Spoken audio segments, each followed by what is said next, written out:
오늘 말씀은 전분하는 신앙이라는 제목을 가지고 우리 성도님과 같이 은혜를 나눌까 합니다.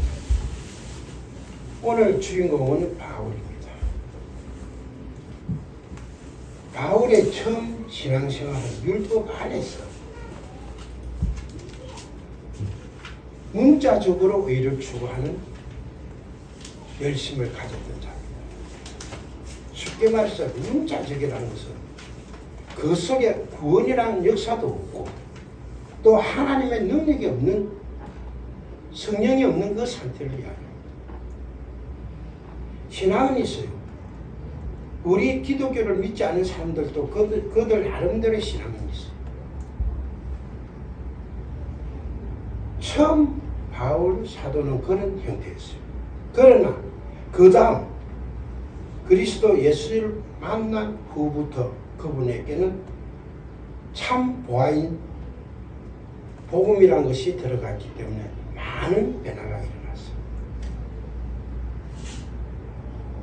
자신에게 유익한 것을 다 버리고 예수님을 추구할 정도로 자기의 이때까지 모든 생활은 쓰레기같이 같아버렸습니다. 그러나 제 주변을 정리하고 회개하고 버릴 거 다 버렸다 해서 된 것은 아닙니다. 그는 이제 갈망하는 자의 모습으로 14절의 말씀처럼 바울 사도는 신앙의 경주를 하게 되었습니다. 그는 그만의 신앙 단계를 세 가지로 나누었습니다. 사도 바울의 생애를 정리하여 보면 1단계는 예수 없는 열심자였어요. 우리 성도님들은 다 알지. 담에서 가기 전까지는 예수 없는 생활이었어요. 그리고 두 번째 단계는 예수께 돌아와 자기를 버리는 단계였어요. 세 번째 단계는 오직 진리, 헛되를 향해 앞으로 달려가는 단계예요. 성도님, 그러면은 우리의 현주소는 과연 지금 몇 단계에 속해 있습니까? 지금 우리는 성숙한 그리스도의 모델을 바라보면 전진하는 신앙을 가져야 할 때가 아닐까요? 이 일을 위하여 우리의 마음가짐을 한번 점검해 보겠습니다. 예수를 믿는 사람들 중에 이런 마음을 가진 사람이 많지요. 이 정도 하면은 하나님께서 나를 인정해 줄 거다. 온전히 이루었다고 자만을 가진 사람. 잘 생각해 보세요. 지금 내 신앙이 완숙한 자리에 와 있다는 것인지, 그렇다면 자만이고 교만이지. 이런 자는 하나님께서 제일 싫어하는 교만한 자입니다.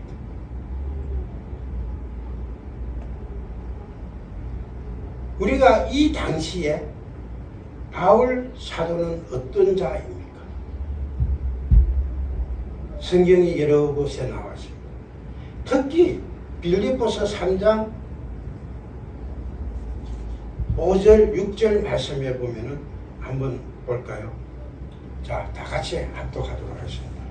영상을 보고 나는 8일 만에 할례를 받고 이스라엘 족속이요 베냐민 지파요 히브리 중에 히브리니요 율법으로는 바리새인이요 열심으로는 교회를 박해하고 율법의 여러 의미 없는 자. 우리와 견주었을 때 사도 바울은 이런 자였어요. 그런데 그때 사도 바울은 예수 없는 열심자였어요. 우리가 지금 바울 사도와 견주어가지고 우리가 조금 낫다는 부분이 뭘까요?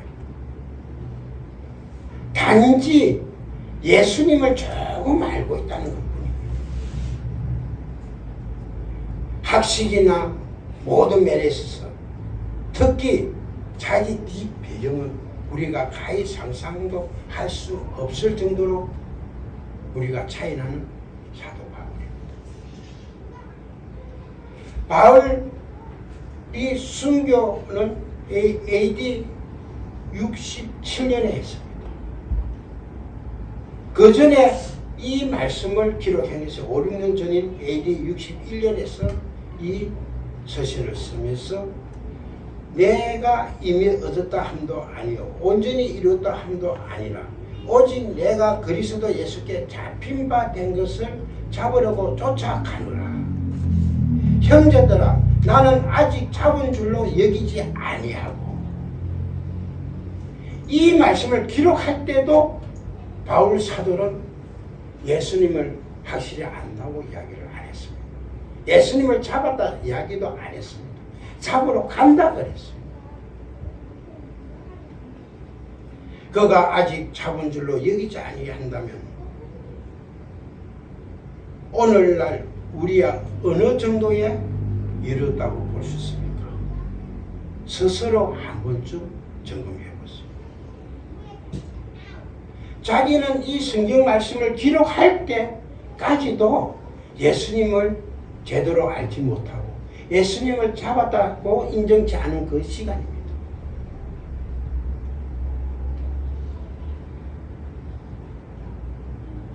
(10절에) 내가 그리스도와 그의 부활의 권능과 그 고난에 참여함을 알려하여 그의 죽으심을 본받아 이렇게 나옵니다. 10절에 있듯이 그리스도와 그의 부활의 권능과 그 고난에 동참함이 어떤 것인지 더 깊이 알고자 하지만 아직 거기까지는 도달하지 못했다고 바울 사도는 이야기하고 있습니다.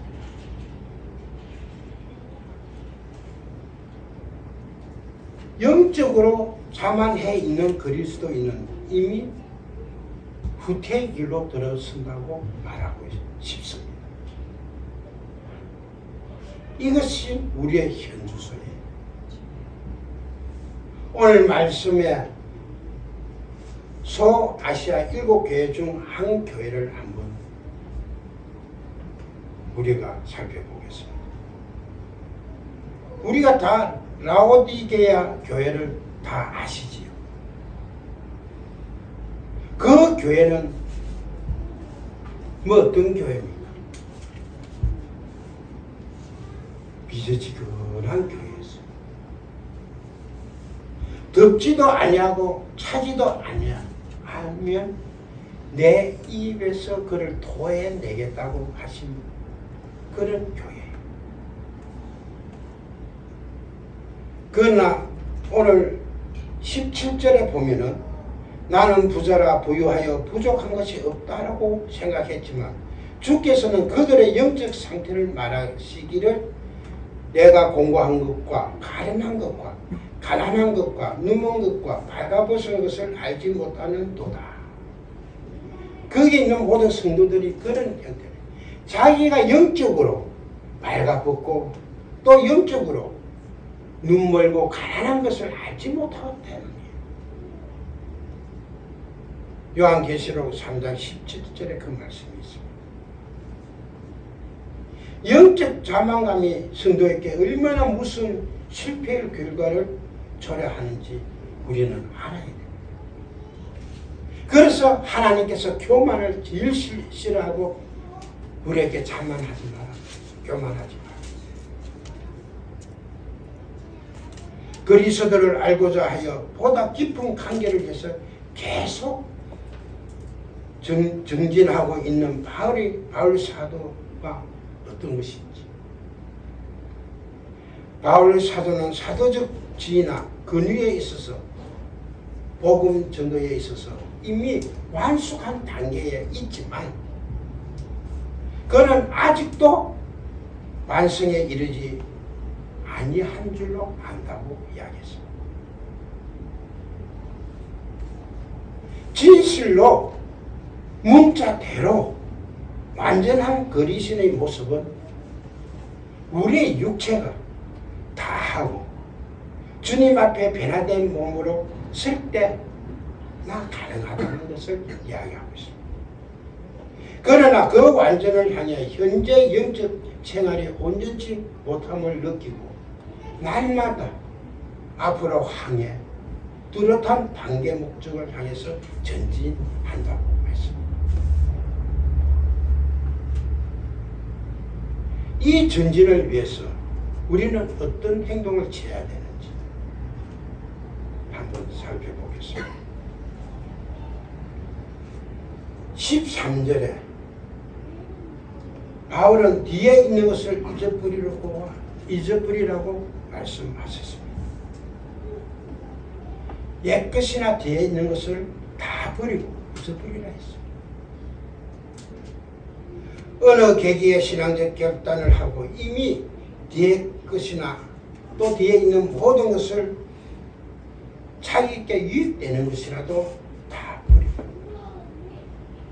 혹시 습관, 옛모습, 입버릇, 손버릇 옛날에 가졌던 마음으로 되돌아가는 것을 바울 사도는 금하고 있습니다. 뒤에 있는 것을 완전히 잊어버리라는 거예요.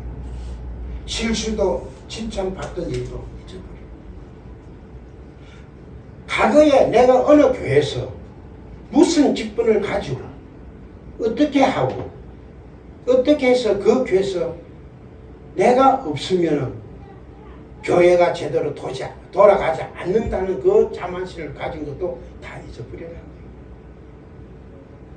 그것은 또 어떤 종교단체에서 내가 어떤 일을 하고 어떤 활동을 했다는 것 자칭 자기를 내세우는 그 모든 것을 다 잊어버려야 합니다. 우리 성도님들이 가끔 새로 오신 성도님들을 만나면 그런 말이 있죠. 나는 어느 교회에서 어떤 일을 하고 어떻게 교회 생활을 하다가 왔다면서 우리 성도님들은 그 이야기를 들을 필요가 없습니다. 그분은 이 교회에 올 때는 내 것을 다 버리고 와야 됩니다. 그래 해야만 신앙이 전진할 수 있다. 모두 잊고 앞만 보고 달려가야 한다. 이스라엘 백성들이 애굽에서 나왔는데 자꾸 애굽 생각만 하고 뒤돌아왔습니다. 끝내 돌아가지 못하고 가난당하고 그 광야에서 자기들의 생을 마쳤습니다. 그 광야에 자기들의 영혼을 남겼던 것입니다. 민수기 14장 20절에서 45절 또 신명기 1장 34절에서 39절 말씀 민수기 14장 20절에서 45절 말씀은 정탐꾼을 보냈습니다. 40일 동안 너희들이 그에 들어가서 모든 것을 정탐하고 나와서 나에게 보아라. 그런데 그 결과가 어떻게 됐습니까? 하나님께서 노발대와 도발했지요. 너희들이 탐지한 날수 40일을 하루를 1년으로 해가 40년을 광야에 헤매게 하겠다. 엄청난 그게 축복입니까? 아니죠. 저주입니다. 그리고 신명기 1장 34절에서 39절은 이 두 사람 외에는 아무도 어린 아이와 지금 예수님을 제대로 모르는 그런 아이들 위해 이 세들 위에는 다 죽으리라고 하신 말씀입니다. 눈의 아들 요수아와 여분의 아들 갈렙 위에는 가나안 땅에 들어가지 못하겠다고 하나님께서 말씀하십니다. 모세에게. 그대로 다 이루어졌죠. 히브리서 10장 38절에 오직 나의 의는 믿음으로 말미암아 살리라. 또한 뒤로 물러가면 내 마음이 저를 기뻐하지 아니하리라고 말씀하셨습니다.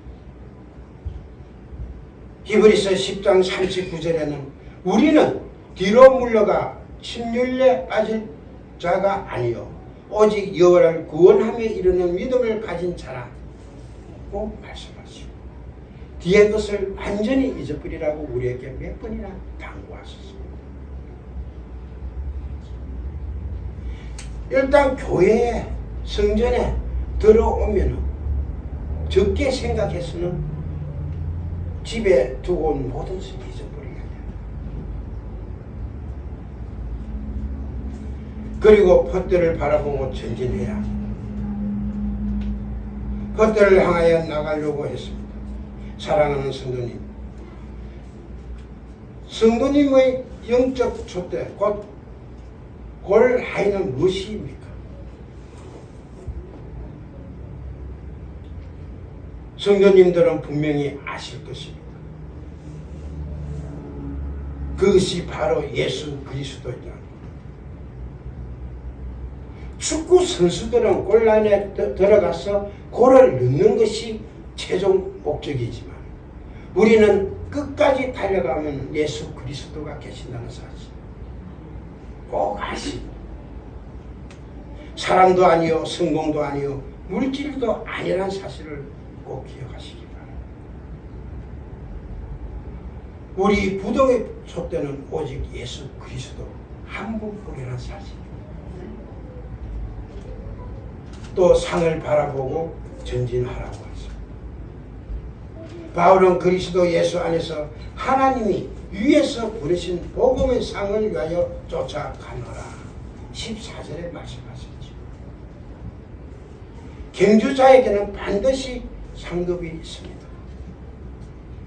신앙의 경주에는 하나님의 상급이 우리에게 있습니다. 나를 부르시고 나를 달리게 하신 분, 그분은 누구입니까? 그분은 바로 예수 그리스도라는 사실. 그 상금은 경주의 끝에서, 즉 신앙의 경주를 다 달리고 받는 것입니다. 중간에 받는 것이 아니라.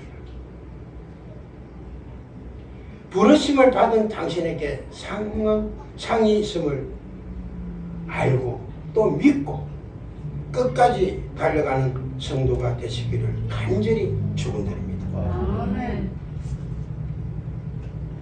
바울을 본받아야 합니다. 왜? 우리의 대상은 예수 그리스도지만 지금까지 모든 그 일을 제대로 달려간 사람은 바울이기 때문에 형제들아 너희는 함께 나를 본받아라. 얼마나 바울 사도가 자신 있으면 이런 말을 우리에게 말씀을 남기겠습니까? 말씀대로 신앙의 세월을 바울이 달려간 것처럼 그대로 달려가라는 것입니다. 왜요? 고린도전서 11장 1절에도 내가 그리스도를 본받은 것 같이 나를 본받아라 이랬습니다. 바울 사도도 예수님을 본받았습니다. 그럼 우리도 바울 사도를 본받으면 아무 문제가 없다는 거예요. 간단한 사회적인 예를 한번 들어볼까요? 우리나라의 정치에 거의 장악하는 사람이 서울대 학생들입니다. 졸업생들. 왜? 그들이 졸업할 때 선배들이 하는 일을 모든 것을 본받고 그대로 나오기 때문에 선배들의 큰 일을 하고 또 대한민국을 위해서 모든 것을 헌신하는 것을 그들이 봤기 때문에 그 밑에는 후배들도 계속 그대로 배우고 해서 우리나라의 거의 태반이 서울대학생이지. 졸업생. 우리가 바울 사도를 본받는 것은 예수님을 본받는 것과 마찬가지입니다.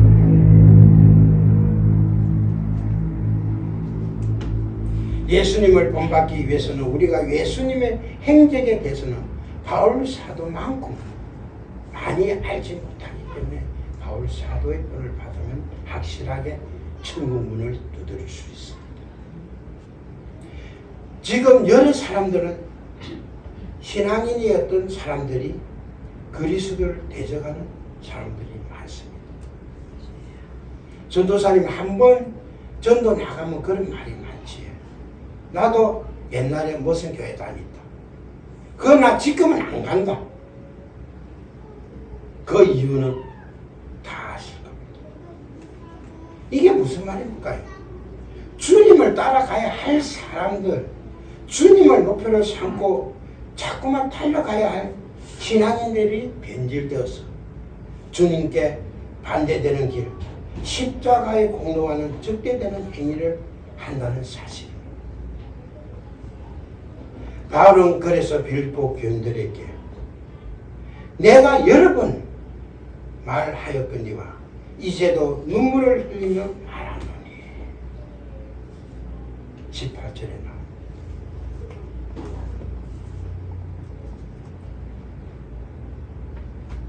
이렇게 되면 안 되는 거 아닐까요? 당신과 성도님과 성도님의 남편, 아내, 또 자녀들, 그리고 친지들 모두가 이렇게 되면 안 되지 않을까요? 십자가 구원해 주신 그리스도께 내려 십자가의 원수된 행동을 하게 되면 그거는 절대 안 되는 행위입니다. 얼마나 이런 일이 많고 이런 일 때문에 바울 사도가 눈물을 흘리가면서 애원하고 간청했습니다. 이렇게 살면 멸망한다는 사실. 바울 사도는 19절에서 너의 마침은 멸망이요 저희의 신은 배요 그 영광은 저희의 부끄러움에 있고 땅의 일을 생각하는 자라 이렇게 말씀하셨습니다. 오늘 말씀 본 가운데 나옵니다. 신의 배요 이래 나오면은 아마 생소하게 들리는 분이 있을 겁니다. 과연 이 뜻이 무엇입니까? 이 뜻을 쉽게 말씀드리면 탐심과 방종의 몸을 맡은 자들 그리스도의 십자가 진리를 부인하고 사는 자는 멸망입니다. 영원한 행벌이지. 마태복음 25장 46절에 저희는 멸망에 의인들은 영생에 들어가리라 아니라 이런 말씀도 하십니다.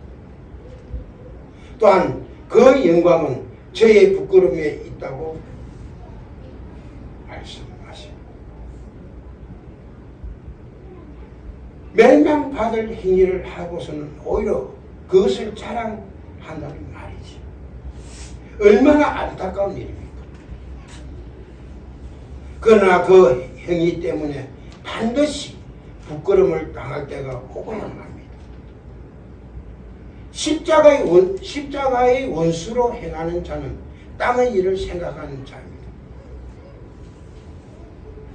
갈라디아서 5장 19절 이하에 육체의 철저한 일이 말씀을 하고 있습니다. 한번 볼까요?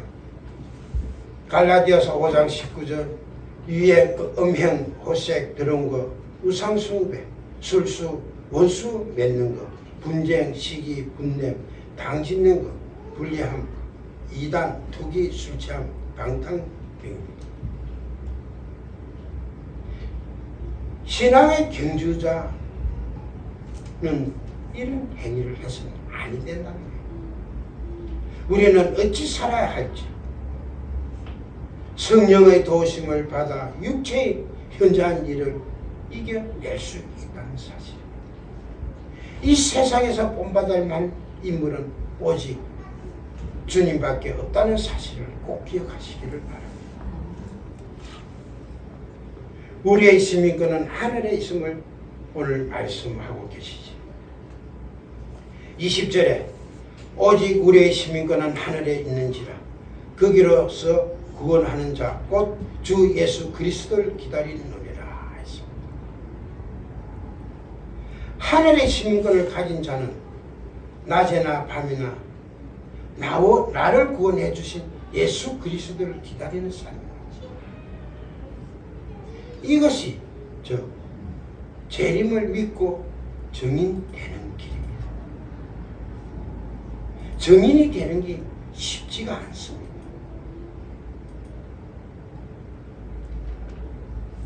날 데려가실 예수님, 날 영접하실 예수님, 이 땅에서는 내가 그를 영접했으나 이제 이후로는 그분이 하늘나라로 나를 영접하실 겁니다. 믿으시면 아멘으로 가져가세요.